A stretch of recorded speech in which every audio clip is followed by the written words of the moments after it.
जी अस्सलाम वालेकुम। कैफ 8 लेक्चर 30। आज के लेक्चर का आगाज़ करते हैं। डिस्कशन कर रहे थे हम टेस्ट 3 की डिस्कशन कंक्लूड करेंगे। फिर उसके बाद प्रैक्टिस क्वेश्चन डिस्कस करेंगे। होम असाइनमेंट के तौर पे आपको क्वेश्चन दिए गए थे और फिर इसके बाद हम चैप्टर 6 स्टार्ट करेंगे जो कि लीगल रिक्वायरमेंट्स का है। अच्छा, अब ये चूँकि रिजल्ट के बाद हमारी पहली क्लास है या दूसरी क्लास? हाँ, दूसरी class.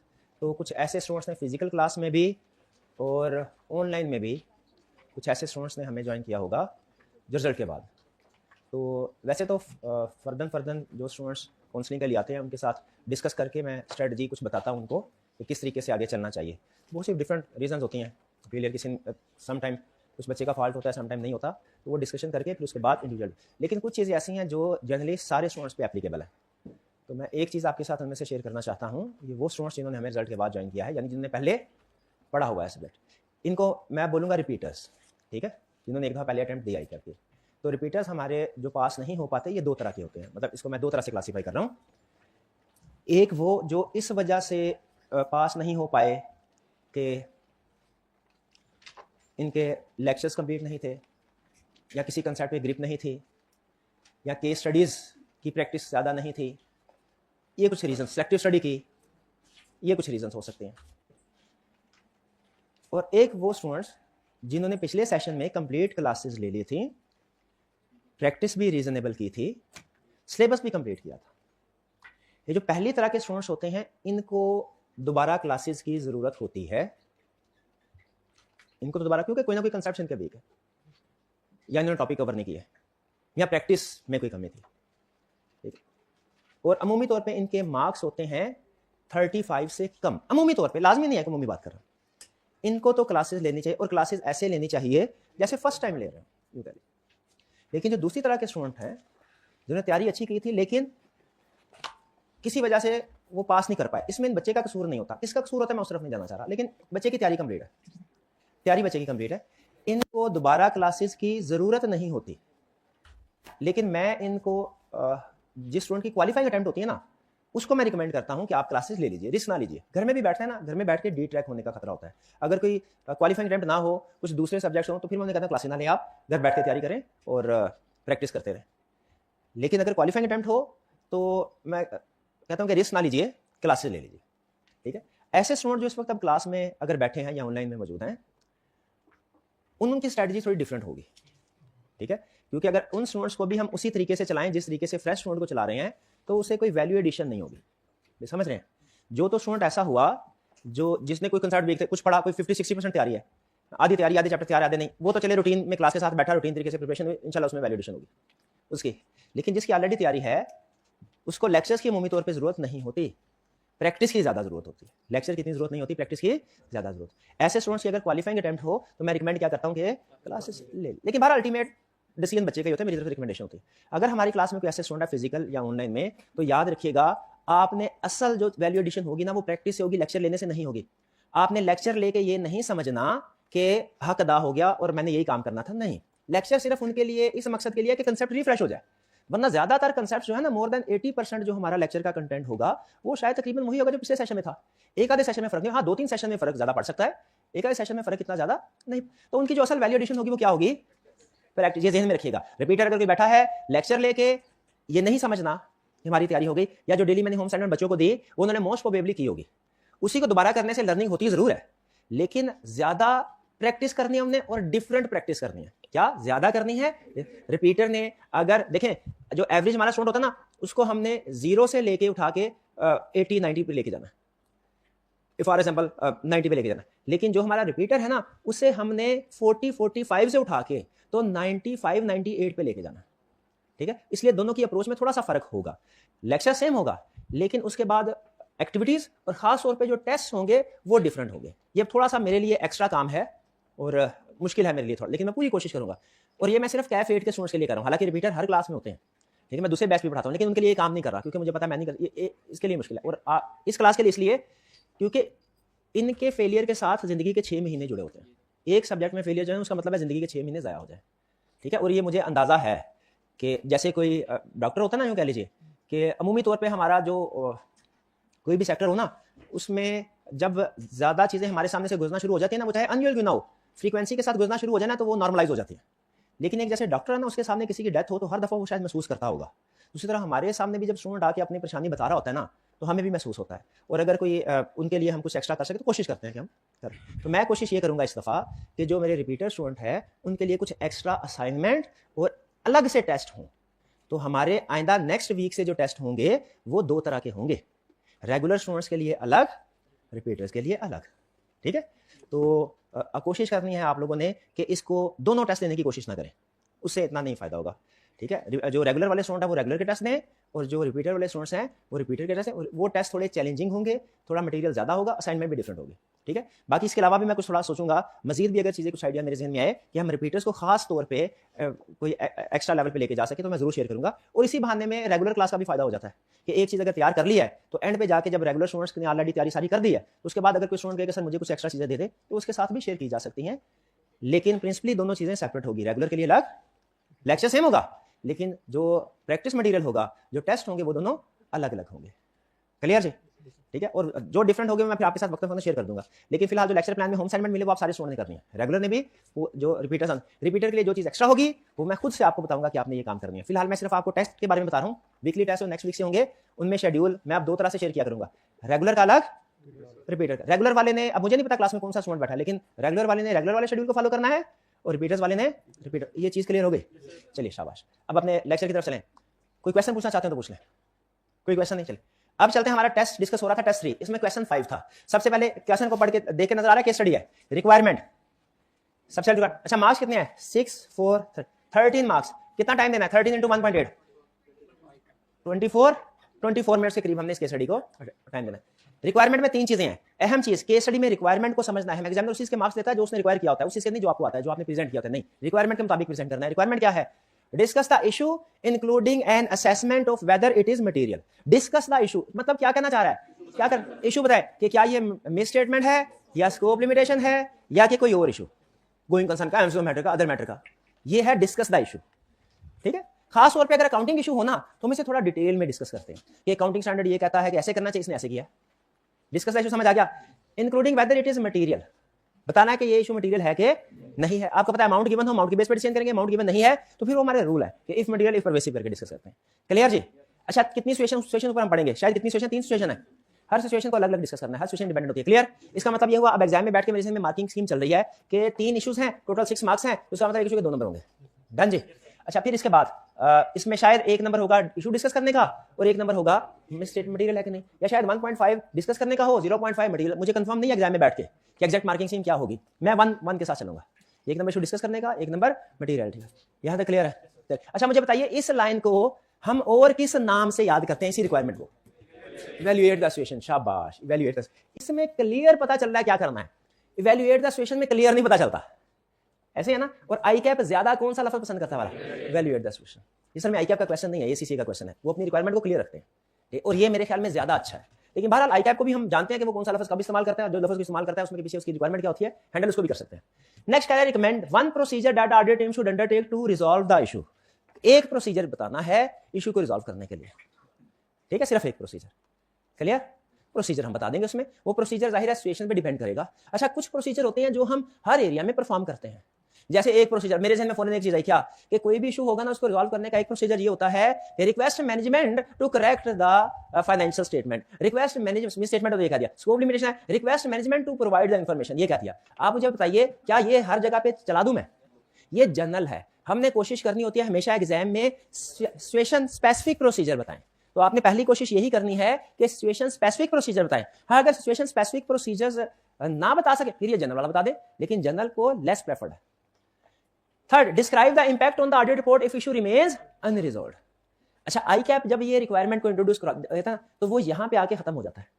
Describe the impact on audit report, तो हम मार्क्स से अंदाजा लगाते हैं। अगर मार्क्स ज्यादा हो तो हम दोनों चीजें डिस्कस करते हैं, इफ करेक्टेड तो क्या होगा, इफ अनकरेक्टेड तो क्या होगा। मार्क्स कम हो तो हम सिर्फ इफ अनकरेक्टेड वाली बात डिस्कस करते हैं, यानी हम मार्क्स की बेस पे जजमेंट लगाते हैं। आई कैप का क्वेश्चन यहां पे आप देखिए, उसने अपने स्टूडेंट को क्लियर बताया कि मुझे क्या चीज चाहिए, impact on report if issue remains unresolved. चलिए, तो हमने यानी इशू अनरिजॉल्व्ड हुआ फिर क्या इंपैक्ट होगा वो बताना है। Requirement clear? मेरे लिए इस क्वेश्चन को सॉल्व करवाना इतना अहम नहीं है, रिक्वायरमेंट समझाना आपके लिए अहम है कि रिक्वायरमेंट आपको पता चल जाए। क्वेश्चन में आप उसको समझ लेंगे, कोई अकाउंटिंग इशू होगा या कोई ऑडिट का इशू। रिक्वायरमेंट क्लियर हो गई? चलिए सबसे पहले हम स्टार्ट करते हैं। You are the audit manager of test and company and you are reviewing the key issues identified in the files of 3 audit clients. पहली चीज मुझे ये बताइए, क्या ये हमारा इनिशियल ऑडिट है? क्वेश्चन की इंफॉर्मेशन से पता चला कि हमारा इनिशियल ऑडिट है? नहीं पता चला, इसका मतलब इनिशियल ऑडिट की तरफ नहीं जाएंगे हम।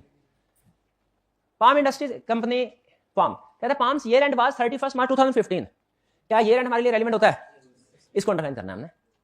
And the draft financial statement show revenue of $28.2 million, receivable of 5.6 million and profit before tax of 4.8 million. The fieldwork stage for this audit has been complete. अच्छा पहले मुझे बताइए फाइनेंशियल फिगर्स किस लिए दिए उसने? बेहतरीन। अच्छा उसने रेवेन्यू भी दे दिया, रिसीवेबल भी, प्रॉफिट बिफोर टैक्स भी। आइडियल बेंचमार्क कौन सा है? प्रॉफिट। हाँ अगर प्रॉफिट ना दिया होता फिर हम कोई दूसरा बेंचमार्क यूज कर सकते थे। हाँ अगर प्रॉफिट भी ना दिया होता, दूसरा बेंचमार्क भी ना दिया होता, फिर हम अजम्पशन लेते if material basis. Fieldwork stage for this audit has been completed. इस लाइन का क्या मतलब है कि सारा ऑडिट कंप्लीट हो, यानी प्रोसीजर जितने परफॉर्म करने थे कंप्लीट। ऑडिट रिपोर्ट भी रहती है, प्रोसीजर परफॉर्म हो गया। प्रोसीजर परफॉर्म होने के बाद टीम एक कमरे में बैठ जाती है, वैल्यूएट कर रहे होते हैं, हाँ भी क्या क्या सही है, क्या क्या गलत है, जो गलत है उसको जोड़ा, इकट्ठा किया, ऐड करके देखा, इंपैक्ट एग्रीगेट किया। कहता है हमने फील्ड वर्क सारा कर लिया, जो काम भागदौड़ करनी थी कर ली। A customer of Palm owed an amount of 350,000 at the year end. Testing of receivable. Testing means verification of receivable. Testing का वर्ड वो उसने वेरिफिकेशन के लिए टेस्टिंग का वर्ड वो इसलिए बोला उसने कि वेरिफिकेशन में भी हम टेस्ट ऑफ कंट्रोल और टेस्ट ऑफ डिटेल्स परफॉर्म कर रहे होते हैं। तो टेस्टिंग का मतलब क्या है? वेरीफाई किया। टेस्टिंग का लफ्ज क्यों ज्यादा बोला जाता है? क्योंकि वेरिफिकेशन प्रोसीजर में test of control, test of detail शामिल होते हैं ज्यादा। Testing of receivable in April highlighted that no amount had been paid to Palm from this customer as they were disputing the quality of certain goods received from Palm. पैसे नहीं मिले। अच्छा बताइए, ये हमारे क्लाइंट ने कस्टमर को, palm industry हमारा क्लाइंट ना पाम, इसको पैसे देने हैं कैसे लेने हैं? लेने। इसने कोई पैसा नहीं दिया। क्यों नहीं दिया? क्वालिटी कंसर्न थे। ठीक है, disputing quality concern. The finance director is confident the issue will be resolved and no allowance for receivable was made with regard to this balance. एक चीज याद रखिएगा, मैनेजमेंट जो होती है क्लाइंट की, वो हमेशा ऑप्टिमिस्ट व्यू देती है। हमने ऑप्टिमिस्ट की तरफ नहीं जाना, हमने स्केप्टिसिज्म रहना, स्केप्टिक रहना है कि क्या ये पैसे रिकवर हो पाएंगे या नहीं हो पाएंगे। और एविडेंस क्या बता, देखिए मैनेजमेंट कह रही है कि पैसे रिकवर हो जाएंगे, एविडेंस क्या बता रहा है कि पैसे रिकवर होंगे कि नहीं? कैसे पता चला पैसे रिकवर नहीं होंगे? भैया डिस्प्यूट अभी हुआ ही नहीं है। मसला कौन सा यहां पे आ रहा है? जहन में क्या आ रहा है? प्रोविजन फॉर डाउटफुल, कि मैनेजमेंट को provision for doubtful debtors fully collect नहीं हो सकेंगे, मैनेजमेंट को provision for bad debt record करनी चाहिए। एग्रीड? अब डिस्कस कीजिए इशू कि as no amount has been received, therefore there is a risk that amount cannot be fully recovered, या there may be doubtful debts, therefore provision should be recorded। ये issue discuss कर दिया आपने, provision record होनी चाहिए। Impact बताइए क्या है? मटेरियल लिमिटेड कैसे डिसाइड करेंगे? प्रॉफिट का 5% कैलकुलेट करके 350 से कंपेयर करेंगे। फेल होने वाला स्टूडेंट सीधा लिख देगा, कैलकुलेशन कैलकुलेट करेगा, लिख देगा मटेरियल। पास होना स्टूडेंट क्या करेगा? कैलकुलेशन वर्किंग को शो करवाएगा। वर्किंग को आपने शो करवाना है, काउंटिंग में सिखाया जाता है ना, शो वर्किंग। मटेरियलिटी की वर्किंग हर हाल में शो करवानी है। मटेरियल हो गया। अच्छा प्रोसीजर बताइए, अब एक प्रोसीजर भी तो उसने पूछा है। प्रोसीजर इस इशू को रिजॉल्व करने के लिए, ये चेक करने के लिए। अच्छा मैं आपसे पूछता हूं, आपको कैसे पता चला कि आप प्रोविजन इसी चीज की रिकॉर्ड करनी चाहिए? कैसे पता चला डिस्प्यूट है? कंफर्म कैसे? जो इशू आपके सामने रखा गया है उसको वेरीफाई कैसे करना है? एक्सटर्नल कंफर्मेशन लेटर लिख सकते हैं, करेक्ट प्रोसीजर। लॉयर से पूछ सकते हैं, correct procedure. Different procedure, different sources हो सकते हैं, ये भी ठीक है। और आप भी हिम्मत करें, बताइए क्या हो सकता है? जो गुड्स, शाबाश, जो गुड्स भेजी गई थी उनकी रसीद देखेंगे, इनवॉइस देखेंगे, एक्नॉलेजमेंट देखेंगे, ये भी ठीक है। इसकी अगर कोई कम्युनिकेशन हो रही थी, कंप्लेन कस्टमर की तरफ से आई थी, इस कस्टमर ने कुछ कहा भी तो कम्युनिकेशन की होगी कि सर मैं आपको अमाउंट नहीं दे रहा क्योंकि आपने चीजें ठीक नहीं भेजी, वो कॉरेस्पॉन्डेंस चेक कर लेंगे। इनमें से कोई भी एक प्रोसीजर लिख ले, करेक्ट होगा, डन। यानी प्रोसीजर किसके लिहाज से आएगा? जो इशू है। आगे चलते हैं, नेक्स्ट इंपैक्ट मटेरियल था ये। इंपैक्ट रिपोर्ट क्या होगा? क्वालिफाइड, मेरा भाई एक मिनट, मेरा भाई बताइएगा, इंपैक्ट रिपोर्ट क्या होगा?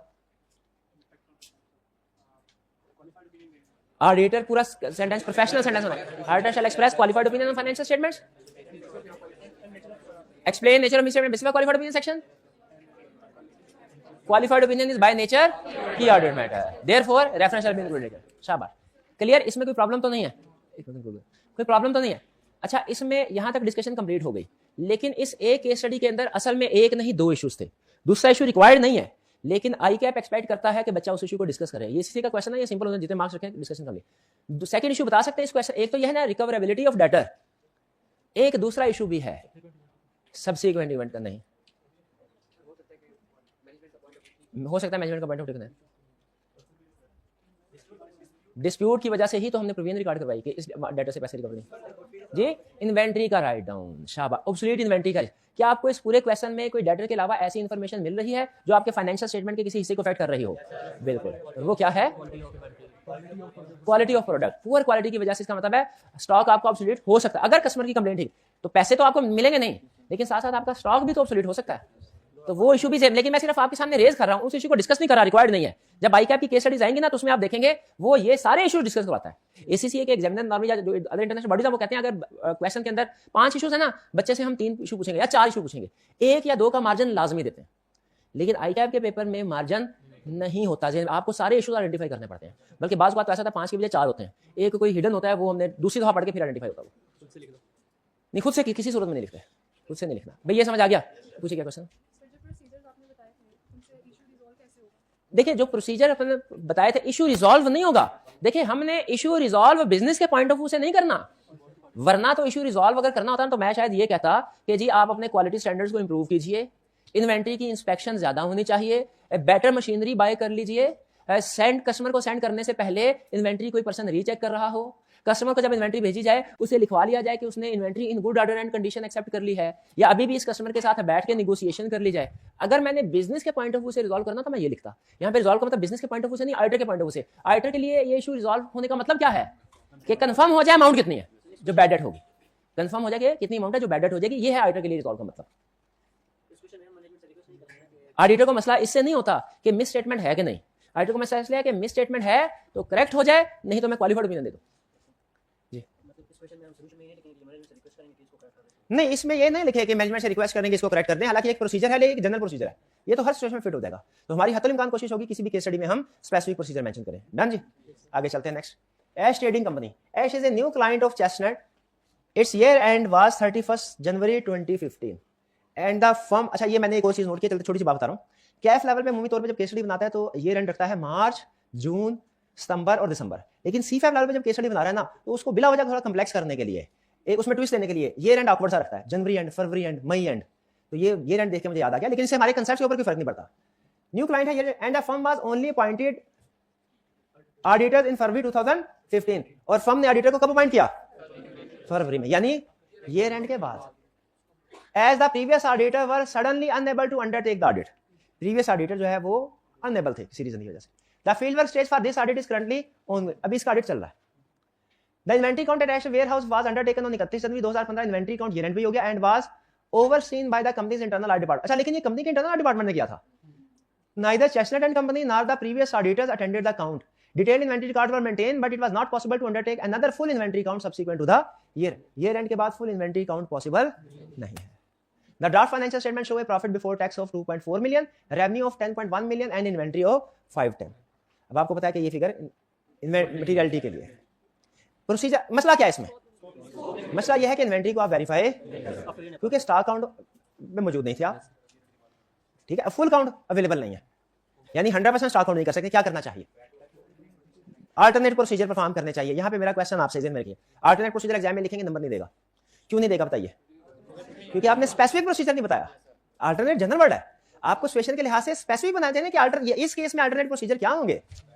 आप बैकवर्ड, आप as on today stock count करके सारा नहीं कर सकते। उसने बोला है सैंपल बेस पे कुछ 1-2 मेजर एरियाज का स्टॉक काउंट करके रिवर्स वर्किंग करके कंफर्म कर सकते हैं क्या ये जो बैलेंस रिपोर्ट हो रहा है ठीक है कि नहीं। ठीक है, रिवर्स वर्किंग कैसे होती है वो पता है कैसे? हाँ, टी काउंट से रिवर्स, जो इंटरम, इसको बोलते हैं इंटरम सेल और परचेज को रिवर्स कर दे। क्लियर?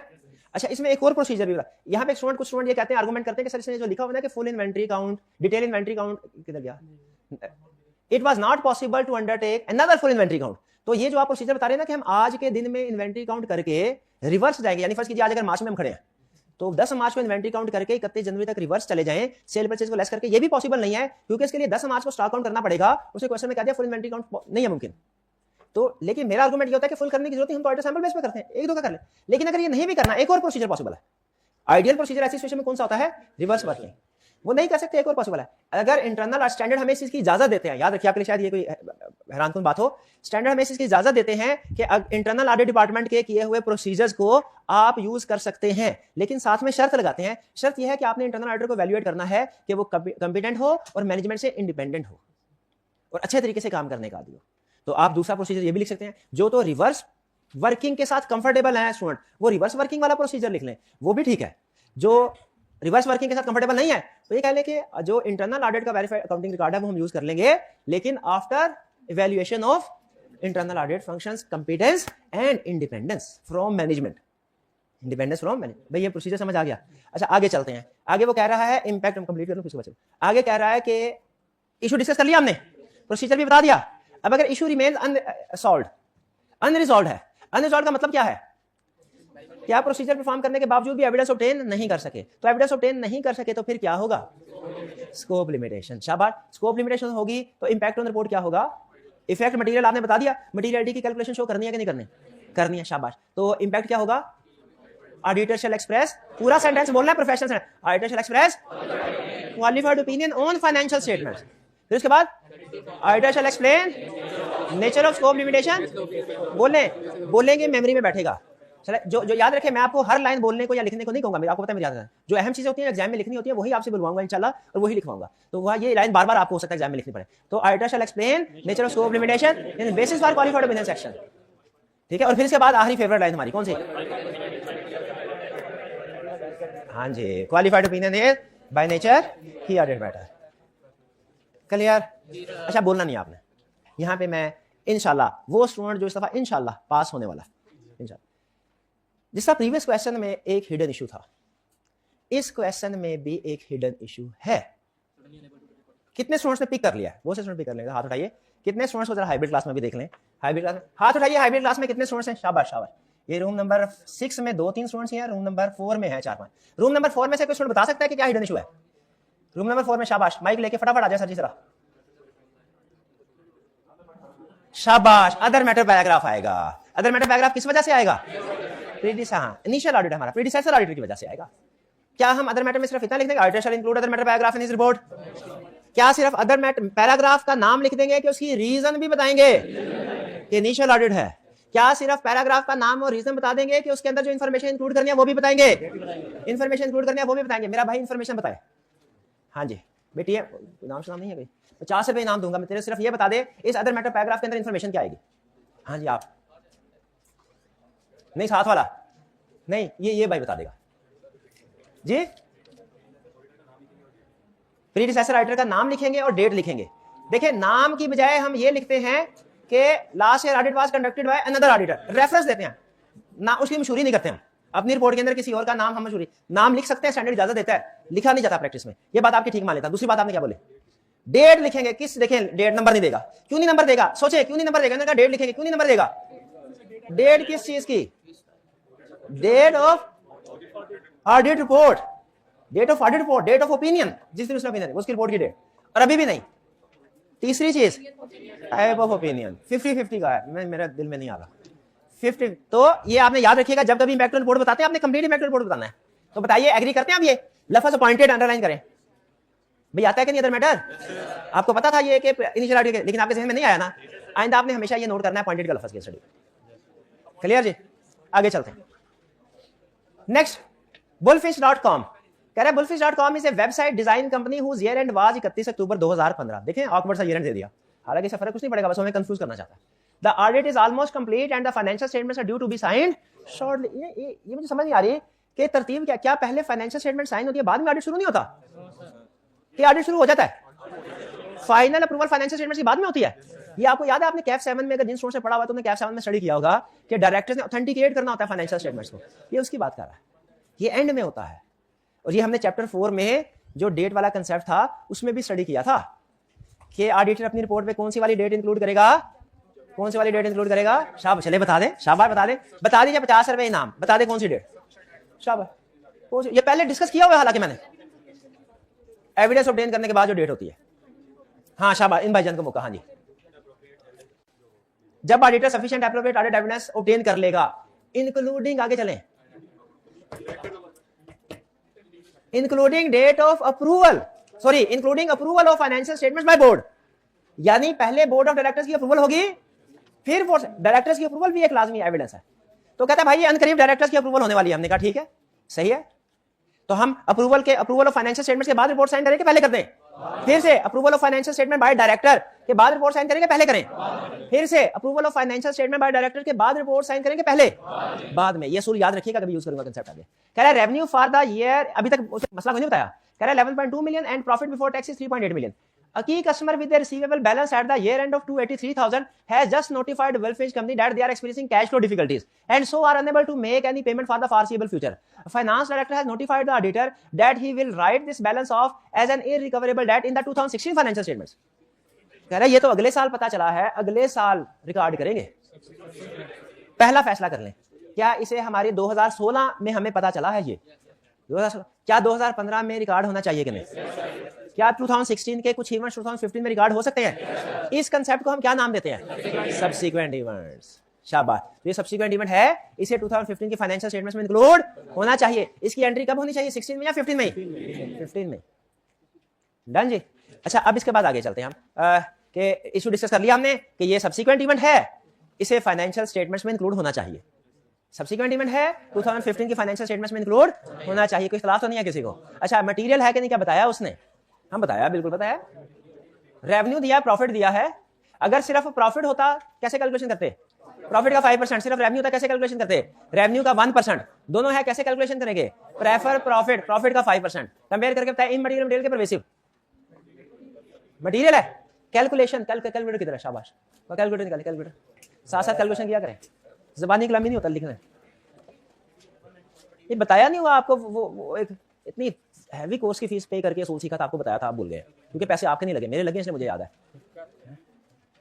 कि हम सुन के देख के 10% सीखते हैं, करके 90% सीखते हैं, करके 90% सीखते हैं हम। वी लर्न, लिख ले स्टार्ट में लिख ले, वी लर्न, लिखवाया था ना? हाँ, अब भूल गए आप, मैं सिखा रहा हूं, आप सुन रहे हैं। 10% कर रहे हैं आप भाई, 90% नॉलेज जिससे आपके अंदर जाएगा वो काम करें ना। लिखे, हाँ, कैलकुलेटर आपके पास होना चाहिए, पेन आपके पास होना चाहिए, बस ये लिखा दिया। We learn 10% by reading and 90% by doing. ये हर चीज का असूल है, आजमा के देख लीजिएगा, माइक्रोसॉफ्ट एक्सेल का कोर्स करते हैं ना आप, लेक्चर सुन लीजिएगा सारा, एंड पे जाके सिर्फ 10% नॉलेज होगा। एक फार्मूला छोटा सा खुद लिखेंगे ना, आपका नॉलेज का लेवल ही कोई और होगा। बहरहाल, तो ये है जी फाइनेंस। तो दूसरा इशू भी, प्रोसीजर बताइए क्या है? प्रोसीजर बताइए क्या है? अच्छा, आप कंपेयर कीजिए, ये आपको पहली नजर में लगेगा पहले वाले मसले के साथ मिलता जुलता है। वो भी डेटर का था, ये भी डेटर का था। वो डिस्प्यूट का था, ये बैंकरप्सी का है। वो डिस्प्यूट का था, ये बैंकरप्सी। इसका प्रोसीजर क्या होगा? लिक्विडेटर को कम्युनिकेट करो कि ए लिक्विडेटर भैया बताओ, तुम इस लेटर के लिक्विडेटर हो, बताओ कितने पैसे वसूल हो पाएंगे। या दूसरा प्रोसीजर, ईयर एंड के बाद अगर इस लेटर से कोई कैश वसूल हुआ है वो देख लो। या तीसरा प्रोसीजर, इस डेटर की फाइनेंशियल स्टेटमेंट्स निकलवा लो अगर अवेलेबल है, उसके एसेट्स और लायबिलिटी की रेशो देख लो। अगर तो एसेट्स ज्यादा है, लायबिलिटी कम है, तो 100% पैसे मिल जाएंगे, जो कि नहीं होगा, वरना बैंकरप्ट थोड़ी होता। एसेट कम हो गए, परसेंटेज कैलकुलेट कर ले, उससे अंदाजा हो जाएगा आपको कि कितने % रिकवरी एक्सपेक्टेड है। क्लियर ये? अब इंपैक्ट ऑन रिपोर्ट बताइए क्या है? अच्छा, इंपैक्ट ऑन रिपोर्ट, अब ये देखिए सही वाकया, अब मैं जो आगे बुक बताने लगा बिल्कुल सही है। यानी ऐसा होता है कि ये तो मटेरियल अनसर्टेनिटी रिलेटेड बैंकरप्सी है, material uncertainty related to going concern है। आज अपनी रिपोर्ट में material uncertainty related to going concern का पहला ऐड करेगा। क्या सिर्फ ये बता दे कि उसके आगे वो रीजन बैंकरप्सी, और फिर उसके बाद आगे तीन जो इन्फॉर्मेशन गोइंग कंसर्न अनसर्टेनिटी में आएगी वो इन्फॉर्मेशन में इंक्लूड करें। यस सर, हर बात में यस सर कर रहा है ये। नहीं, ऐसा नहीं होगा, गोइंग कंसर्न का पहला नहीं आएगा। गोइंग कंसर्न का पहला क्यों नहीं आएगा? अहम चीज, क्योंकि बैंकरप्सी है जरूर, लेकिन वो हमारे क्लाइंट की नहीं है, उसके कस्टमर की है, क्लाइंट की है, कस्टमर। हाँ ठीक है, बैंकरप्सी देखें, अगर इसमें कहता हमारा क्लाइंट बैंकरप्ट हो गया है तो बात थी। एक केस स्टडी के अंदर से कहा, पता नहीं शायद सीफैब लेवल की केस स्टडी क्या थी, मुझे याद नहीं आ, उसमें उसने कहा हमारा क्लाइंट है, उसका एक कस्टमर है, उसकी फैक्ट्री में आग लग गई और आग लगने की वजह से फैक्ट्री, एक ही फैक्ट्री थी, वो जल गई। बताइए क्या इफेक्ट होगा? स्टोन धड़ाधड़, going concern uncertainty, going concern uncertainty. Sir एक ही फैक्ट्री थी, आपने खुद बताया था, एक ही फैक्ट्री हो, आग लग जाए, ऑपरेशन गोइंग कंसर्न। मैंने कहा भाई ये आपने देखा ही नहीं, आग लगी किधर है? ये भी तो किधर लगी? वो हमारे क्लाइंट की प्रेमिसेस में नहीं लगी। हाँ जी, तो यहाँ पे ध्यान रखना है, गोइंग कंसर्न का पहला नहीं आएगा। ये चीज कब आपने अगली कोई भी केस स्टडी आएगी ना, मैं जानबूझ के इन्फॉर्मेशन इस तरीके से प्रेजेंट करूंगा कि जिससे आपको लग रहा होगा, पहली सरसरी नजर में पड़ेंगे, लग रहा होगा कि आपके क्लाइंट में आग लगी है। हालांकि क्वेश्चन के अंदर कहीं पे मैं ये क्लियर भी कर दूंगा कि क्लाइंट के कस्टमर की। ठीक है जी। अच्छा, आगे चलते हैं। Describe impact on report. तो इंपैक्ट ऑन रिपोर्ट क्या होगा?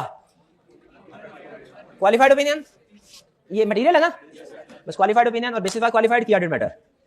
डन जी, कोई प्रॉब्लम? जी जी पूछिए जी। हाइब्रिड क्लास में क्वेश्चन पूछना चाहता है, पूछिए क्या क्वेश्चन है? हाइब्रिड क्लास में भाई हाथ उठा। जी जी भाई फ्रंट में है, पूछिए मेरे भाई। भाई पूछ ले, मेरा भाई फ्रंट में बैठा है सेंटर में। बटन दबा, बटन दबा भाई, हिम्मत कर हिम्मत। 2-3 सवाल है, थोड़ा सा टाइम लगा, कोई बात नहीं, मैं घर से इसी काम के लिए आता हूं। मेरा भाई पूछ पूछ मेरा भाई, पूछ ले भाई, पूछ ले यार। हाँ जी,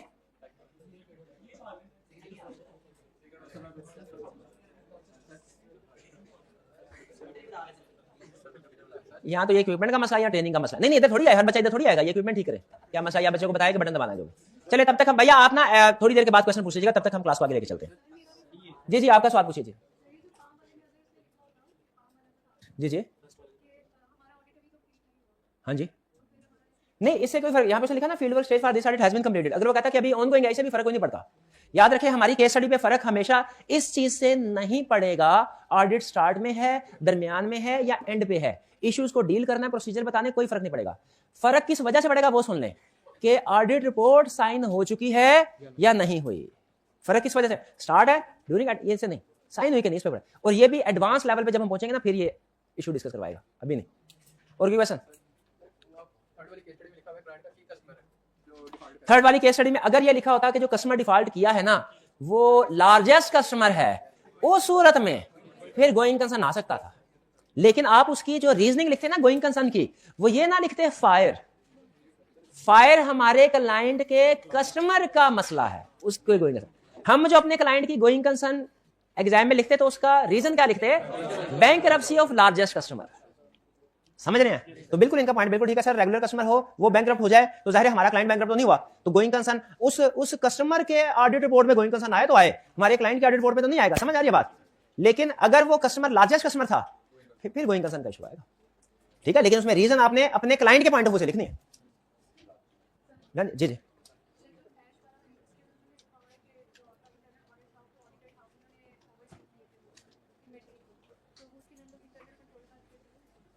नहीं, अगर वो इंटरनल ऑडिट वाला जो क्वेश्चन था कि इंटरनल ऑडिट ने जो वर्किंग प्रिपेयर किया है वो हम यूज कर सकते हैं, हम यूज कर सकते हैं। तो इसमें इनका क्वेश्चन ये है कि सर आपने ये बोला है कि हम सिर्फ जो बात की है ना वो ये कि इंटरनल ऑडिटर की कंपिटेंस को चेक करो, इंटरनल ऑडिटर की इंडिपेंडेंस को चेक करो। क्या जो उसने काम किया है उसको हम चेक कर सकते हैं? इसका जवाब कर सकते हैं, बिल्कुल कर सकते हैं। यहां पे उसकी जरूरत नहीं है लिखने की, आपने सिर्फ इंटरनल ऑडिटर वाली बात लिख दी काफी है। वरना प्रैक्टिस में याद रखें हम दोनों चीजें कंफर्म करते हैं। जब भी याद रखें प्रैक्टिस में हम किसी थर्ड पार्टी के काम पे रिलाई करते हैं ना, जैसे इंटरनल ऑडिटर, जैसे एक्सपर्ट काम पे, तो हम उनको तो वैल्यूएट करते ही करते हैं कि ये कैसे कंपिटेंट ऑब्जेक्टिव है कि नहीं, उनके काम को भी चेक करते हैं, करते लाजमी करते हैं। इस क्वेश्चन में लिखने की जरूरत, लिखना चाहे लिख सकते हैं, क्योंकि उसने एक प्रोसीजर पूछा ना। आई कैप अगर यही क्वेश्चन पूछता ना तो यकीन कीजिए 4-5 नंबर देता हूं। कहता मुझे बताओ प्रोसीजर, सोचते सोचते थक जाते हैं, प्रोसीजर खत्म हो जाते हैं, क्वेश्चन में मार्क्स भी 1-2 रहते हैं। क्या कभी कभी ऐसे करता है, लेकिन ये चूंकि एक प्रोसीजर कह रहा है हम आसानी के साथ लिख सकते हैं। क्लियर? ठीक है, और आप बेफिक्र इंशाल्लाह आप भी प्रोसीजर बनाने के काबिल होंगे, ये मेरी जिम्मेदारी है। अभी फिलहाल सिर्फ एक प्रोसीजर भी अगर आप किसी सिचुएशन में आपके जहन में आ जाता है बहुत अच्छा है। इसका मतलब है कंसेप्ट बिल्ड हो गया। असल काम ये होता है कंसेप्ट बिल्ड करना, उसके बाद कंसेप्ट को आगे खाएं वो आसान होता है। जी आगे चलते हैं अब हम। अच्छा इसके बाद नेक्स्ट है हमारा टेस्ट हो गया चैप्टर, हाँ चैप्टर की केस स्टडीज। मेरा हाल है केस स्टडी एक आधा क्वेश्चन कर लेते हैं, फिर उसके बाद फ्रेश की तरफ चलते हैं, लेक्चर की तरफ। हाँ जी, कुछ ना कुछ केस स्टडी तो डेली बेस पे आपकी चलनी है, ये ध्यान में रखिएगा। क्वेश्चन 8 आई कैप का क्वेश्चन आ गया जी। सबसे पहला काम क्या करना है? मार्क्स। देखिए वॉल्यूम 2 का क्वेश्चन जिन स्टूडेंट के पास है वॉल्यूम 2 इस वक्त अपने सामने रख लें और टाइम लिख लें, एस्टिमेटेड टाइम कितना है, ताकि आपको आदत पड़े, आदत पड़े।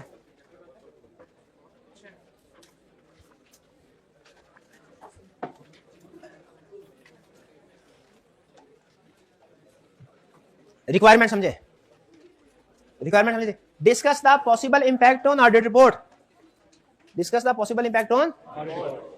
इवैल्यूएट करने को नहीं कह रहा, क्या इवैल्यूएट करेंगे? ये कर लिया अब हमने, ये वाला कर लिया, चले कर लिया तो अच्छी बात है। लेकिन अच्छा मुझे बता दीजिए, ठीक है नहीं करा, मुझे बताइए requirement discuss the possible impact on audit report. इसमें इवैल्यूएट द सिचुएशन के बारे में नहीं कह रहा, क्या सिचुएशन को इवैल्यूएट करना है। आपको याद है इंपैक्ट ऑन ऑडिट रिपोर्ट के मैंने स्टेप्स आपको क्या बताए हुए हैं? वॉल्यूम 2 में प्रोसेस बताइए ना, स्टेप्स क्या बताए हुए हैं? उसमें पहले बताना है मिस स्टेटमेंट है, स्कोप के कुछ और, फिर उसके बाद मटेरियलिटी, फिर उसके बाद आगे इम्पैक्ट। तो अगर आप देखें ना तो रिपोर्ट की केस स्टडी, जो ऑडिट रिपोर्ट की केस स्टडी को सॉल्व करने के तरीकाकार में इवैल्यूएशन बाय डिफॉल्ट शामिल है। इवैल्यूएशन बाय डिफॉल्ट शामिल है। इसको हम कहते हैं ये इंपैक्ट ऑन रिपोर्ट डिसीजन है, और जो मिस स्टेटमेंट और इफेक्ट मटेरियल है वो बेसिस ऑफ डिसीजन है। क्या आपको बताया नहीं हुआ जब वो, बल्कि जब वो कंसेप्ट सिखाया था टाइप्स ऑफ ओपिनियन वाला, तो बताया था जब कभी ऑडिटर ओपिनियन डिसाइड करेगा पहले देखेगा कि मिस स्टेटमेंट, स्कोप लिमिटेशन तो नहीं, और अगर है तो इसका इफेक्ट क्या है, इमटेरियल मटेरियल के परवेसिव, ये सिखाया था ना असूल। तो ये जो पहले दो डिसीजन होती है ना कि मिस स्टेटमेंट, स्कोप लिमिटेशन तो नहीं, और अगर है तो इसका इम्पैक्ट क्या है, ये बेसिस ऑफ डिसीजन है आपके। इसकी बेस पर डिसाइड करते हैं आप कि इम्पैक्ट रिपोर्ट क्या आएगा, और यही बेसिस ऑफ डिसीजन कहलाते हैं evaluate the situation, analyse the situation. इस तरह के एक दो अल्फाज इस्तेमाल कर लेता हुआ, ठीक है। तो आपने ये तो बताना है कि डायरेक्टली बता दे क्वालिफाइड ओपिनियन है मिस स्टेटमेंट। हाँ जी, चलिए आगे चलते हैं। क्वेश्चन 2। अच्छा, ये क्वेश्चन 2 लेंथी है, ये मैं चाह रहा हूं कि नहीं ये वाला कर लेते हैं। 25 भाई करवाने मैंने, कल भी मैंने करवाने, आज भी मैंने करवाने, आपके कहने के ऊपर ना ना ना ना करवा। ऐसे रोज कोई ना कोई मसला होता है हमारी जिंदगी में, कोई ना कोई दिन ऐसा रोज कोई वकूआ होता है जो बाकी दिनों में नहीं होता, ऐसे ही है ना। रिक्वायर्ड, कल वैसे भी जुम्मा है, फिर बाद होके स्टडी करते हैं। Required advice the concern partner manager with respect to the above matter. Advice करना है, इंपैक्ट ऑन रिपोर्ट नहीं पूछ रहा वैसे, क्या कह रहा है, यानी क्लियरली इंपैक्ट। एडवाइस का मतलब है जो जो उस इशू से रिलेटेड बात हुई आपने डिस्कस कर देनी है, क्या करना चाहिए। ये ओपन उसने रिक्वायरमेंट रखी है, उसने रिस्ट्रिक्ट नहीं किया अपने आप को ऑडिट रिपोर्ट तक। एडवाइस करो, तो एडवाइस में अगर कोई ओपिनियन एडवाइस करना हुआ वो कर देंगे, कोई प्रोसीजर एडवाइस करना हुआ वो कर देंगे। कह रहा है, you are a partner in the firm of chartered accountants. Annual audits of various clients are at finalization stage. And since this is the first time that ISAs related to key audit matters are to be applied, several issues have been referred to you for guidance. These include key audit matters. आपको बताया था ना key audit matter का पहले नहीं हुआ करता था, बाद में आया। पहला, an adverse report is being issued in the case of Munir Limited. The draft report also contains certain matters as key audit matters. तो ये तो नहीं हो सकता, एडवर्स रिपोर्ट में थोड़ी क्या मैटर आ सकते हैं। एडवर्स रिपोर्ट में तो क्या मैटर आते हैं, नहीं आते हैं, हाँ वो डिस्क्लेमर में नहीं आते, आ सकते हैं, लेकिन किस चीज की एहतियात करनी है, मैनेजमेंट से बात नहीं करनी कि हमने इन मैटर्स को बेसिस फॉर एडवर्स ओपिनियन में इंक्लूड नहीं करना, इन मैटर्स को हमने बेसिस फॉर एडवर्स ओपिनियन में डिस्कस नहीं करना, कि ऑडिट मैटर में डिस्कस करना। हाँ, बेसिस फॉर एडवर्स ओपिनियन में रेफरेंस आएगा। एडवाइस क्या करना है कि इनको आप की ऑडिट मैटर्स को फाइनेंशियल स्टेटमेंट्स में इंक्लूड कर लो, पहली चीज इंक्लूड कर लो। दूसरी चीज, बेसिस फॉर एडवर्स ओपिनियन में इंक्लूड ना करना, उसमें सिर्फ रेफरेंस आएगा। हाँ, कुछ मैटर्स की ऑडिट मैटर हैं, बेस एडवर्स ओपिनियन दिया रहा है, एडवर्स ओपिनियन जो basis for adverse opinion by nature क्या है, की ऑडिट मैटर। तो आप क्या लिखेंगे, पहले तरतीब से जवाब देते जाएं। पहला क्वेश्चन, क्या एडवर्स ओपिनियन एक्सप्रेस कर रहे हो, की ऑडिट मैटर सेक्शन आता है बोर्ड में, तो आप लिखेंगे की ऑडिट मैटर सेक्शन इंक्लूड करेंगे, उसमें की ऑडिट मैटर को डिस्क्राइब करेंगे, ठीक है जी। दूसरा चीज, ये जो की ऑडिट मैटर हैं इनको डिस्क्राइब की ऑडिट मैटर सेक्शन में करना चाहिए कि बेसिस फॉर एडवर्स ओपिनियन। आप लफाज पे नोट नहीं कर रहे, देखिए फिर वही कंफ्यूज है। एक है रेफर करना, एक है डिस्क्राइब करना, दोनों में फर्क है।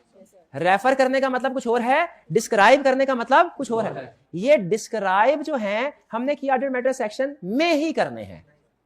की ऑडिट मैटर है ना, की ऑडिट मैटर सेक्शन में ही डिस्क्राइब होंगे मेरे भाई, नहीं बेसिस फॉर एडवर्स ओपिनियन में होंगे, की ऑडिट मैटर में ही डिस्क्राइब होंगे। की ऑडिट मैटर्स हैं, की ऑडिट मैटर सेक्शन में ही डिस्क्राइब होंगे। आगे मैं एहतियातन एक बात बता रहा हूं जो कि अंडरस्टूड है, एहतियातन की ऑडिट मैटर्स हैं, ये की ऑडिट मैटर सेक्शन में ही आएंगे, बेसिस फॉर एडवर्स ओपिनियन में डिस्क्राइब नहीं किए जाएंगे, ठीक है।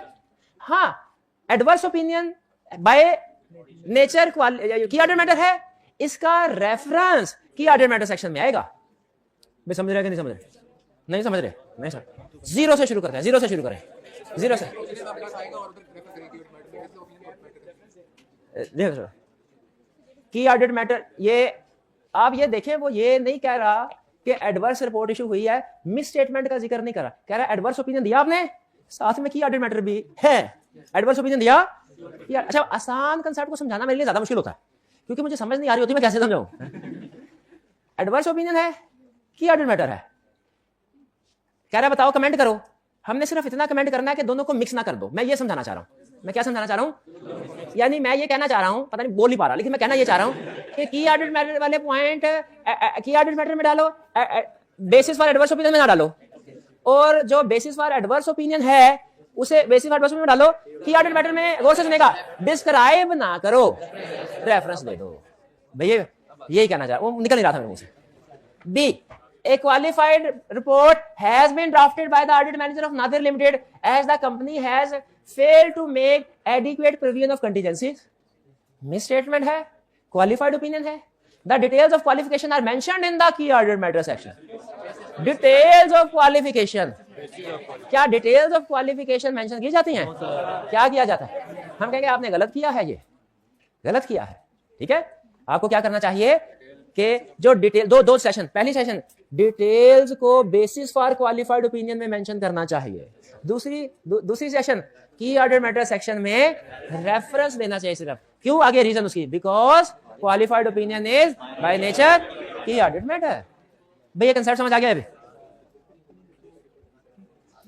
सी, the key audit matter section of audit report of Zia Limited includes details of key audit matters of only the current period.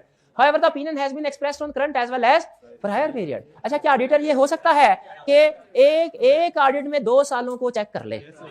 ये आपके कैफ के सिलेबस में नहीं है, लेकिन ये हो सकता है। एक ऑडिट में आप 2 सालों को चेक कर रहे हो, ये हो सकता है। क्या ये सीफा का सवाल है ना, इसलिए उधर, ठीक है, हो सकता है। यूएसए में हर ऑडिट रिपोर्ट जो होती है ना उनकी, उसमें 2-2 सालों के ऊपर ओपिनियन, इस साल भी पिछले साल भी 2 सालों के ऊपर ओपिनियन आ रहा होता है।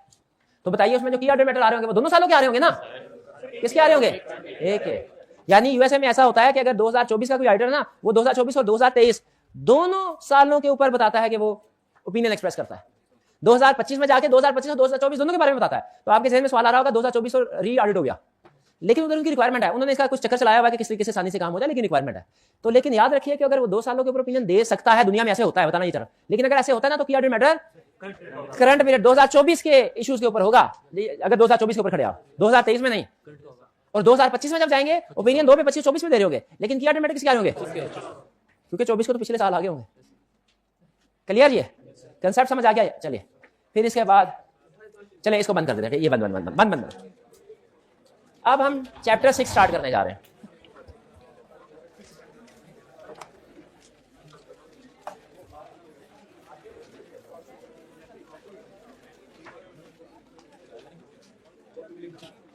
चैप्टर 5 से हमारा प्रैक्टिकली ऑडिट स्टार्ट हुआ।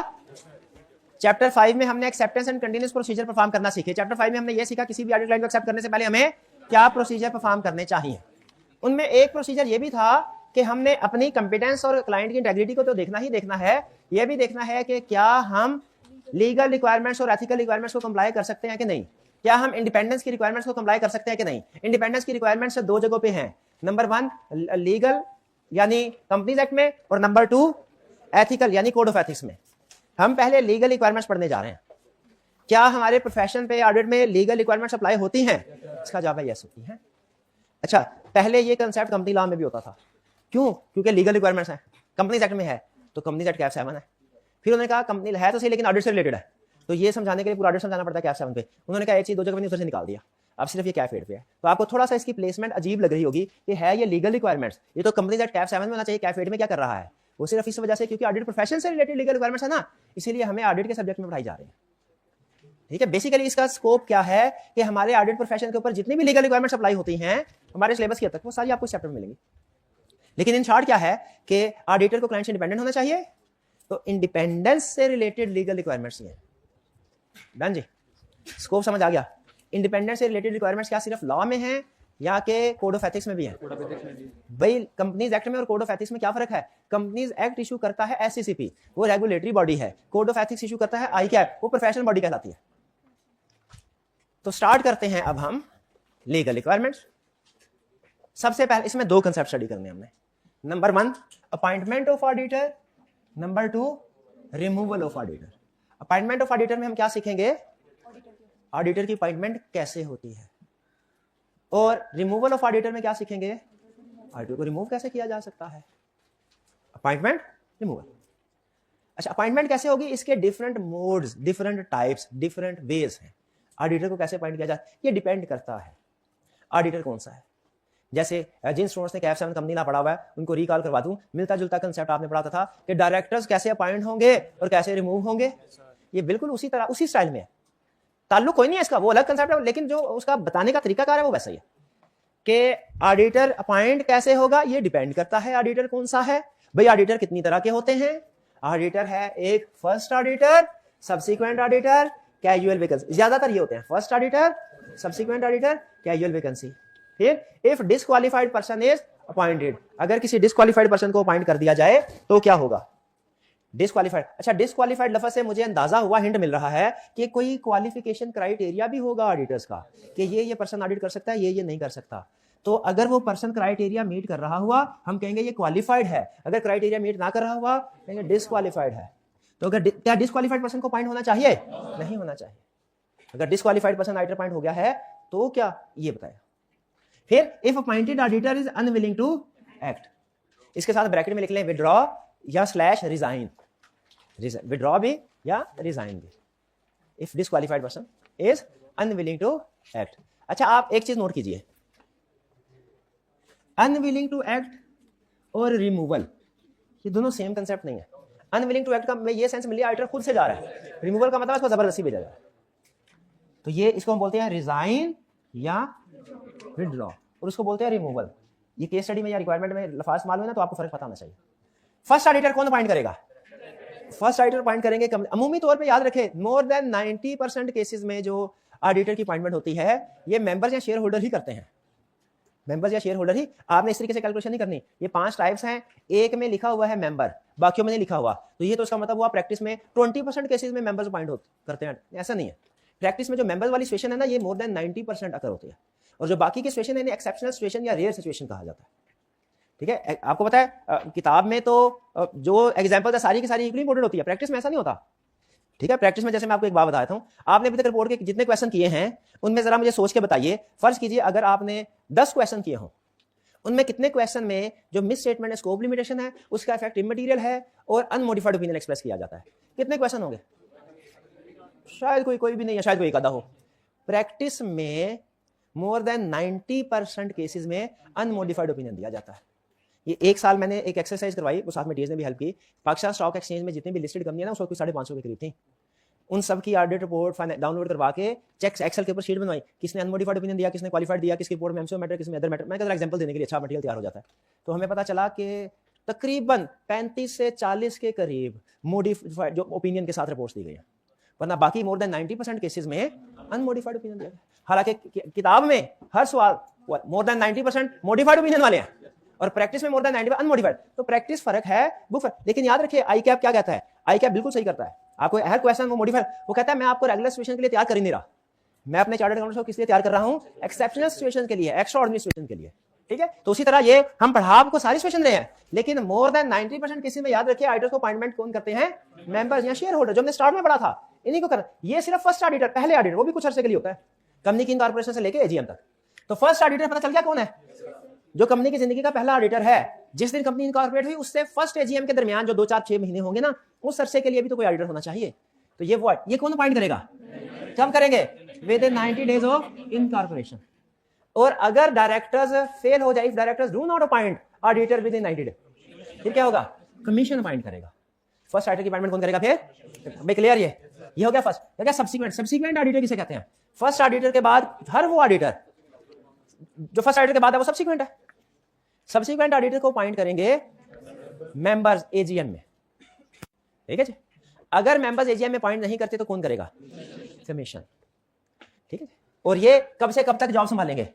डेट ऑफ अपॉइंटमेंट से लेके या इस एजीएम से लेके next conclusion of next AGM तक, कंक्लूजन ऑफ नेक्स्ट एजीएम तक। ये ध्यान में रखिएगा, क्योंकि एक हम आगे चल के कंसेप्ट पढ़ेंगे, ऑडिटर को एजीएम में मौजूद होना चाहिए। तो आप सोचेंगे कौन से ऑडिटर को? जो ऑडिट रिपोर्ट जिसने अपना ऑडिट कंप्लीट कर लिया है वो, या जिसने अभी अपॉइंट होना है वो। तो मैंने बताया पिछला कंक्लूजन के ऊपर इसलिए जोर दिया।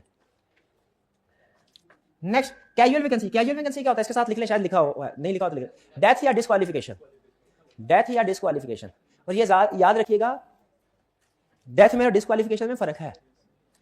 अगर तो पाकिस्तान में 3 तरह से, बिल्कुल दुनिया में 3 तरह से बिजनेस होता है, सोल प्रोप्राइटरशिप, पार्टनरशिप और कंपनी। ये बताना आपको। लेकिन पाकिस्तान में सीए फर्म प्रोफेशनल्स के लिए कंपनी बनाना मना है।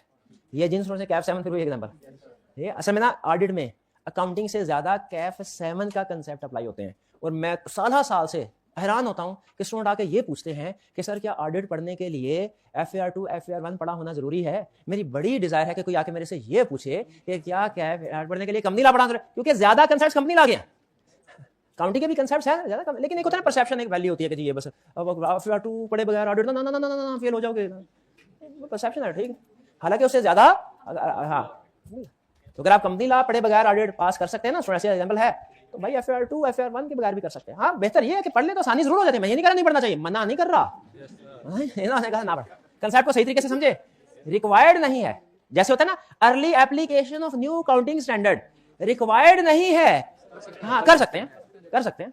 वो कौन सा मैटर था, मैटर था मैटर, शाबाश। तो वापस आ जाए कैजुअल वैकेंसी। हाँ तो मैं ये कह रहा था, तो सोल प्रोप्राइटरशिप और पार्टनरशिप फर्म में हम चार्टर्ड अकाउंटेंट काम करते हैं। सोल जब ऑडिट करना सोल प्रोप्राइटरशिप पार्टनर, याद रखिए सोल प्रोप्राइटर में डेथ कैजुअल वैकेंसी होगी, एक ही तो बंदा कर रहा है, इससे मुराद वो पार्टनर है, जूनियर जो काम करते हैं वो नहीं, पार्टनर मैनेजर वगैरह नहीं।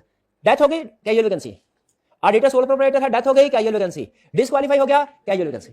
अब आ जाए पार्टनरशिप फर्म में, कोई भी पार्टनर डिस्क्वालीफाई हो गया कैजुअल वैकेंसी हो गई। लेकिन पार्टनरशिप में अगर कोई पार्टनर की डेथ हुई ना तो जो कैजुअल वैकेंसी नहीं होगी। क्यों नहीं होगी? क्योंकि अदर पार्टनर आके काम कर लेगा। हाँ अगर पार्टनरशिप के केस में सारे पार्टनर्स की डेथ हो जाए फिर कैजुअल वैकेंसी होगी। तो याद रखें फर्म के केस में डेथ या डिस्क्वालिफिकेशन दोनों सूरतों में कैजुअल वैकेंसी।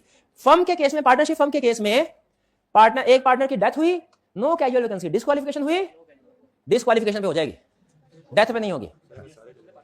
असूल लिख लें, एक पार्टनर सारी फर्म को डिस्क्वालीफाई, एक डिस्क्वालीफाइड पार्टनर सारी फर्म को डिस्क्वालीफाई कर देता है, लिख ले भाई, एक डिस्क्वालीफाइड पार्टनर सारी फर्म को डिस्क्वालीफाई कर देता है,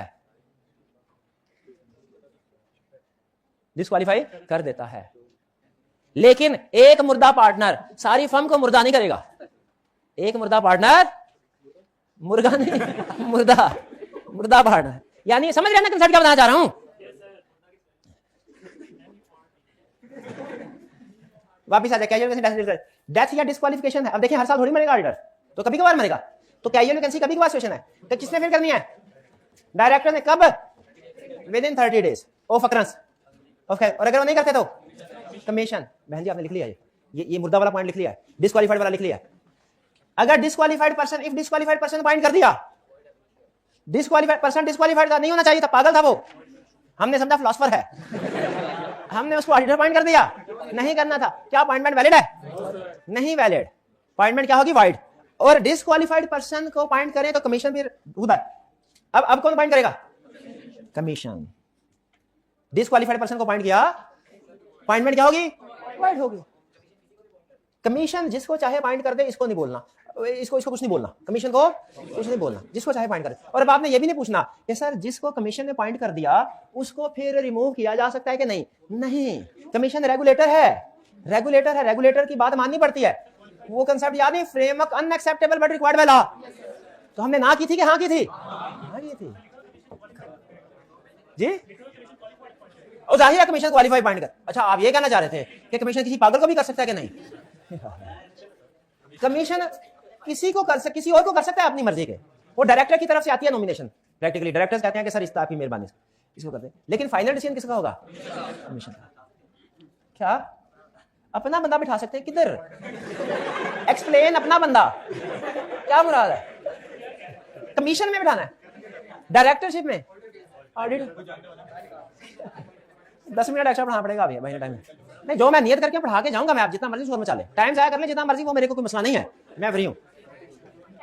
हाँ कमीशन के लिए कोई टाइम लिमिट नहीं, शाबाश, कमीशन के लिए कोई टाइम लिमिट नहीं है, कमीशन के लिए कोई टाइम। मैं सारा भूल गया बातों में। सबसे पहले ऑडिटर को पॉइंट कौन करेगा? फर्स्ट ऑडिटर को पॉइंट कौन करेगा? Director with in 90 days of incorporation. अगर डायरेक्टर पॉइंट नहीं करता है कमीशन करेगा। सब्सिक्वेंट कहां? एजीएम में। नहीं करते तो कमीशन करेगा। कैजुअल वैकेंसी कितने समय? 30 दिन में। नहीं करते तो अगर डिस्क्वालीफाइड पर्सन को पॉइंट कर दिया जाए, वाइड कौन करेगा? कमीशन करेगा। अगर pointed person unwilling to act हो, रिजाइन करना चाहे, रिजाइन करे, विड्रॉ करे, तो अब की बार अपॉइंटमेंट कौन करेगा? कमीशन करेगा। अच्छा आप में से कोई स्टूडेंट बता सकता है अपॉइंटेड ऑडिटर, इसका जवाब कंपनी लॉ में नहीं है लेकिन हिंट दे रहा हूं, ऑडिटिंग स्टैंडर्ड्स में है। कंपनी अपॉइंटेड ऑडिटर कब अनविलिंग टू एक्ट होगा? जब, एक मिनट, शाबाश। अगर स्कोप लिमिटेशन बाय मैनेजमेंट है और उसका इफेक्ट परवेसिव है, और कोई एग्जांपल? इधर भी एक बात आई थी, क्या यही नहीं थी? फ्रॉड वाला कौन बोला था? आप बोले थे। शाबाश। जब रिस्क ऑफ फ्रॉड हो, मैनेजमेंट इंटेग्रिटी डाउटफुल हो, तब भी तो विड्रॉ कर सकता है। जब इंडिपेंडेंट ना रहे ऑडिटर, शाबाश। ये भाई को दे पीछे, शाबाश। तो ये अनविलिंग। जब स्कोप लिमिटेशन बिफोर एक्सेप्टेंस हो जाए, उस वक्त ऑडिटर विड्रॉ नहीं करता। उस वक्त ऑडिटर डू नॉट एक्सेप्ट करेगा। भाई विड्रॉ तो तब करेगा ना जब एक्सेप्ट किया होगा। एक्सेप्ट ही नहीं किया तो अल्फाज क्या आएंगे? Do not accept. चलिए, तो कमीशन। अच्छा आप बताएं, क्या रिमूव हो सकता है? अच्छा, इसमें दो तरह की रिमूवल होती है, एक मिड टर्म चलते ऑडिट में रिमूवल, एक end of the term. End of the term के लिए ज्यादा बेहतर नाम है रिटायरमेंट, लेकिन उसके लिए रिमूवल का वर्ड भी यूज होता है। तो रिमूवल दो तरह की, मिड टर्म यानी ऑडिटर का टेन्योर क्या, एक एजीएम से लेकर अगली एजीएम तक। अगर अगली एजीएम से तो वो रिटायर हो जाएगा ना। याद रखिए, डायरेक्टर वो 3 साल के लिए होता था, ये हर एजीएम पे अपॉइंट होता है। अगर एजीएम पे रिटायर होना है वो तो बहुत अच्छा, वो तो नॉर्मल केस है, वो तो गुड केस है। जब एजीएम आई, पिछला ऑडिटर रिटायर हो गया, अब कंपनी के डायरेक्टर्स या शेयर होल्डर, ज्यादा शेयर होल्डर फैसला करेंगे इसी ऑडिटर को रीअपॉइंट करना है या किसी और ऑडिटर को अपॉइंट करना है। ये एजीएम में। अच्छा, ये रूटीन की सिचुएशन है, ये प्रॉब्लमेटिक नहीं है। इसमें भी ऑडिटर चेंज हो रहा है ये, क्योंकि वो अपनी मुद्दत पूरी करके जा रहा है। एक केस है mid term removal. Mid term removal का मतलब क्या है? अभी ऑडिट चलते ऑडिट के दौरान में उसको चेंज करना है। ये कैसे रिमूव कर सकते हैं? स्पेशल रेजोल्यूशन से। कंपनी नाम पढ़ा ना, 3/4 स्पेशल रेजोल्यूशन। और अब की बात जो सब्सीक्वेंट अपॉइंटमेंट, याद रखिए स्पेशल रेजोल्यूशन ये मेंबर मिड टर्म में रिमूव कर सकते हैं, लेकिन उसकी जगह पे नए ऑडिटर को अपॉइंट नहीं कर सकते। अपॉइंट करेंगे board of directors with prior approval of commission. ठीक है, इसको छोड़ना। मिड टर्म रिमूवल के केस में, अच्छा ये आपके ख्याल में क्यों लॉ ने शेयर होल्डर को मिड टर्म के केस में ऑडिटर रिमूव करने की तो अथॉरिटी दी है स्पेशल रेजोल्यूशन से, अपॉइंट करने की नहीं? ताकि अपनी मर्जी के ना लाना चाह रहे हो कि हमारी मर्जी का ओपिनियन देंगे, इसलिए। तो इसलिए उसने कहा भाई ये साइड पे हो जाए बोर्ड ऑफ डायरेक्टर्स। और बोर्ड ऑफ डायरेक्टर्स को भी खुली छुट्टी नहीं दी उन्होंने कहा मेरे से अप्रूव करवाओ।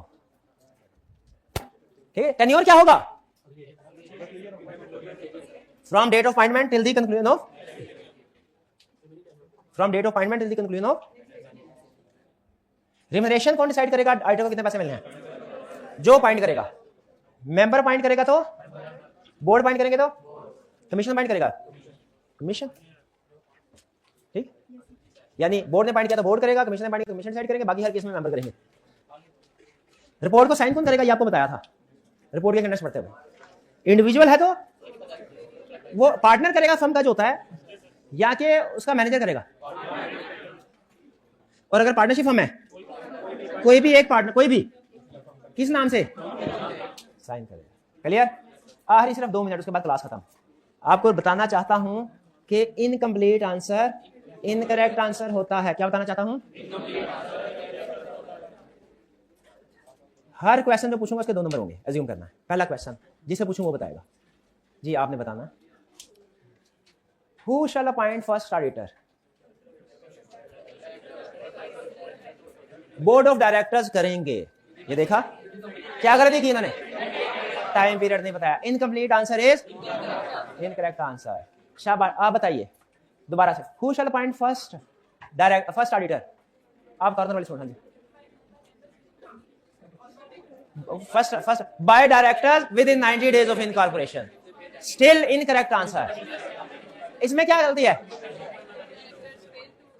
आपने याद रखें, जो टाइप ऑफ ऑडिटर बताएगा उसकी जितनी अथॉरिटीज हैं सारी बतानी है, सिर्फ पहली अथॉरिटी नहीं बतानी, जितनी अथॉरिटीज हैं सारी। और अगर किसी अथॉरिटी के साथ टाइम लिमिट है तो टाइम लिमिट भी बतानी है। केस स्टडी टेस्टिंग के हवाले से टाइम लिमिट बहुत अहम है। ये अगर किसी के साथ टाइम लिमिट बढ़ा ना, केस स्टडी का बड़ा इजी मटेरियल बन जाता है। टाइम्स इंक्लूड करके देखो बच्चे को याद है कि नहीं, अप्लाई करना है कि नहीं। 2 पार्ट्स इंक्लूड करो, एक में टाइम लिमिट हो, एक में ना हो। दोनों में टाइम लिमिट टेस्ट करके देखो बच्चा पहचानता है कि नहीं, किसमें टाइम अप्लाई होना है, किसमें नहीं। देखिए हर प्रोविजन के साथ टाइम लिमिट नहीं है। ठीक है, तो अब बताइए कैजुअल वैकेंसी कौन फिल करेगा? आप बताइए, एक मिनट, ये भाई बताएगा casual vacancy. Who shall fill casual? देखिए अगर इन्होंने सही आंसर दे दिया आपकी छुट्टी बाय डायरेक्टर। सुभान अल्लाह, शाबाश। अभी गलत हो यार, अब समझ आएगी। क्या गलती की? कोई छुट्टी नहीं है भाई, इस बात पे तो रात तक बिठाना बनता है आपको। ये अभी बोला कंप्लीट आंसर तो क्या डायरेक्टर। कौन कैजुअल वैकेंसी कौन फिल करेगा? डायरेक्टर्स। दरिया को कुएं में बंद ना किया करें, दरिया को दरिया रहने दें। Casual vacancy shall be filled by directors within 90 days of occurrence. हाँ 30 डेज, शाबाश, ये हुई ना बात, 30 डेज। हाँ इफ नॉट बाइंडेड। हाँ चलें, अब एक और क्वेश्चन, अगर ये बता दिया तो छुट्टी सही। जब तक पूरा कंसेप्ट नहीं सीखेंगे, जब ये concept incorrect, incomplete answer is incorrect, तो छुट्टी दे दूंगा आपको।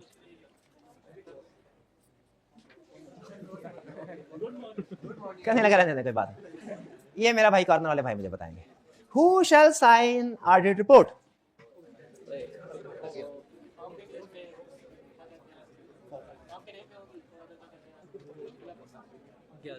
शाबाश, इन्होंने सही आंसर बता दिया। अगर इंडिविजुअल का केस है तो एंगेजमेंट पार्टनर साइन करेगा, अगर फर्म का केस है तो एनी पार्ट, यानी मैं देखना चाहता था कि ये डायरेक्ट पार्टनर का लफ्ज बोल देते हैं कि ये इफ करके बताते हैं, क्योंकि ये कंसेप्ट 2 हिस्सों में था, तो इन्होंने कंप्लीट आंसर दे दिया। शाबाश। चलिए असाइनमेंट आपको मिल गई है, कोई कंसेप्ट रह तो नहीं गया? 50 रुपए नहीं मैंने कहा था। अच्छा कल आपका देखिए असाइनमेंट आप डेली कर रहे हैं, तो मेहनत कर रहे हैं, तो मेहनत का सिला भी तो होता है। तो कल आपने अपने असाइनमेंट रजिस्टर लेके आने हैं, ताकि जो स्टूडेंट्स रेगुलरली असाइनमेंट कर रहे हैं उनको हम इनाम दे सकें। तो कल आपने अपने रजिस्टर लेके आने हैं, और आज जिन स्टूडेंट्स ने कल टेस्ट नहीं होता, आज टेस्ट है, आज टेस्ट दे दीजिएगा, ऑडिट का टेस्ट आज दे दीजिएगा। चलिए मैं उनसे रिक्वेस्ट करूंगा कि कल भी रख ले, तो जो आज दे सके आज दे दे, जो कल थे टेस्ट देना जरूर है। और नेक्स्ट वीक से प्री का टेस्ट अलग और पोस्ट वालों का अलग होगा। आज का लेक्चर यहाँ खत्म करते हैं हम। अल्लाह हाफिज।